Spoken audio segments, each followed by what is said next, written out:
please welcome Tom Benson.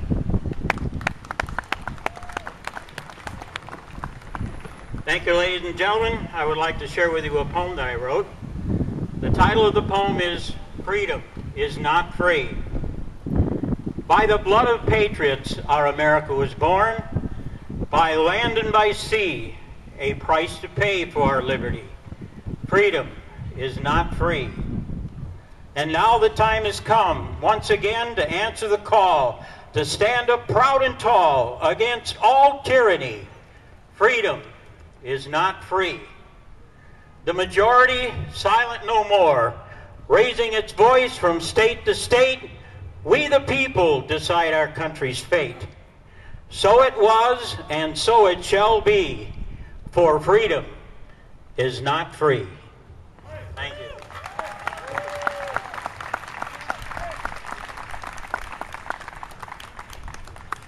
Among some who do not sympathize with us, the Tea Party has a reputation as a violent and bigoted group.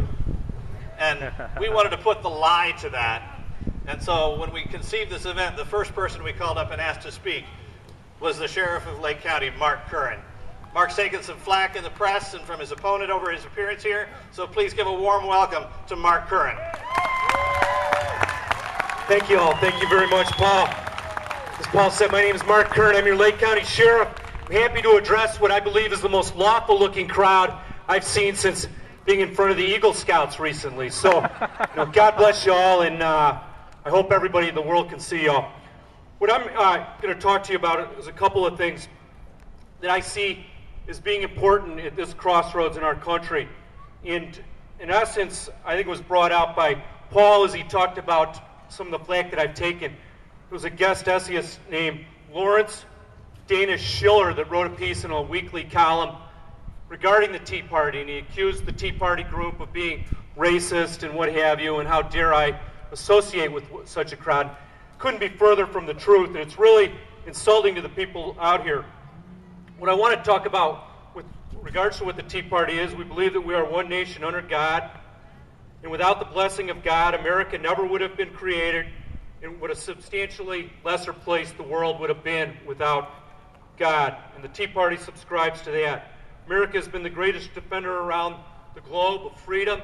America has been the greatest driver in terms of economic ingenuity and spreading the wealth around the globe. America is the greatest, most philanthropic nation in the globe.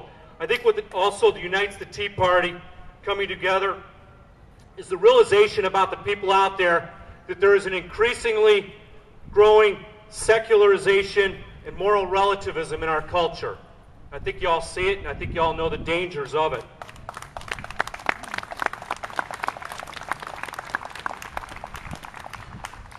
It's led to a decay that's influenced by the violence and pornography that's come out of Hollywood. It's led to an economic decay in which every man, woman, and child out there in this country is responsible for $43,000 in debt if we were to pay down the national debt. The secularization and moral relativism has led to the breakdown of the family. Where you go back to 1965, 3% of all children were born out of wedlock. Now it's 40%. You look at what's going on in the African American community, it's 70%. No fathers in the home. We're in trouble if that continues, and I think the people out there get it. I think the people out there get it that abortion and the travesty that creates in terms of our society, where between 20 and 30% of all of our children are aborted. That's a violence that we can't tolerate, and God will not bless a nation that does that. We're reproducing at a rate of 1.4 when we need 2.3 to carry on. We need to become less selfish. We need to become more in terms of what that flag stands for and what God stands for, and what He would have us do, and what America, our founders, would have us do. I want to talk to you a little bit about a liberal politician in the classic sense of moral relativism that I brought up before, Ted Kennedy. Ted Kennedy comes from the area where the Tea Party was founded, Boston, Massachusetts. And you look at Ted Kennedy, he served in the United States Senate for 40 years. We know that his alcoholism and his battle with that lasted about 40 years. We know in terms of what happened in terms of his life, what's been made public, in terms of the womanizing, in terms of Ted Kennedy's, ultimately what happened down with his nephew in West Palm Beach with the rape, that he was there that weekend drinking, his alcoholism continuing through it, numerous incidents throughout his career. We know that his first wife, Joan, left, and that much has been written that some of her alcoholism and demise as a result of Ted Kennedy and the life that he led. We know that in 1969, he drove a girl off the cliff, off a bridge in Massachusetts, and she fell to her demise and died. And we know that he did not go to rescue her. We know that he did not contact the police. We know he didn't go to law enforcement until many, many hours later. So regardless of what his blood alcohol level was at that point in time, we know that he's responsible for that girl. And what he did was he buried his life in alcohol because of the pain of his sinful nature. When we look at Ted Kennedy and what he brought in terms of the Senate, the U.S. Senate, and the concept of moral relativism, Ted Kennedy was once pro-life, as was Bill Clinton, as was Jesse Jackson, as was Al Gore. But he changed. He adopted the attitude, don't judge me and I won't judge you. There won't be any judging in this world, and that'll be my political philosophy, and that's the philosophy that we'll carry. And it carried over in terms of his pro-life stance, and it carried over in terms of his politics. Moral relativism. I know that we can't afford this airport in Congressman Murta's district, that nobody's going to go to this airport, that it's going to be millions of dollars on the taxpayers, and it's going to be basically sitting there idle. I know it's garbage, but you know what? As long as you can get what you can, I'll get what I can, and we'll all be happy. It doesn't matter that America as a whole can't afford it.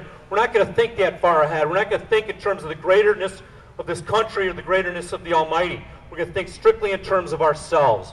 I'll decide what's morally relative. And that's what happened with Ted Kennedy. I don't mean to pronounce, what happened on his deathbed or what have you, but that's the legacy of liberalism that Ted Kennedy leaves and his disciples leave, and that's got to stop, folks.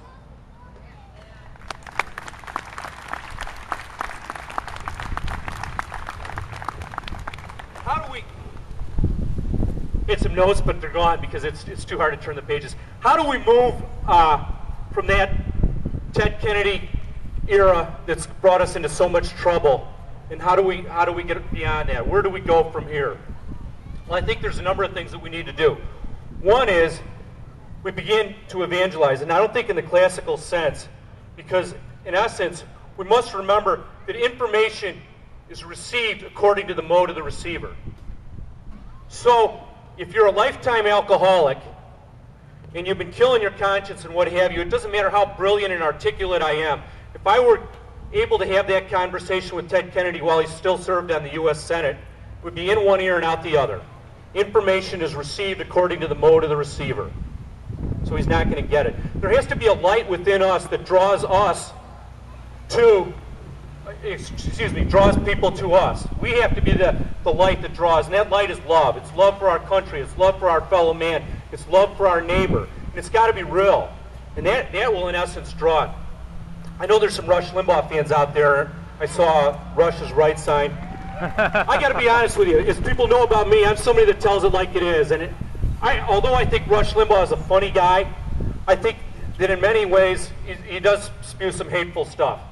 And in many ways, what he says is garbage. And I'll tell you something. If I was Chairman Michael Steele when he called him on it that one time, and then Michael Steele wound up backing down and apologizing, wouldn't happen with me. Say, Rush, bring it on, buddy. Bring it on. Bring your butt down here and let's see what you're made of. Not afraid of the guy, and I don't think we should be afraid of any bully, whether it's a Keith Olbermann or a bully on the right. We need to be light. We need to be a light similar to the light of God. That's the way we grow.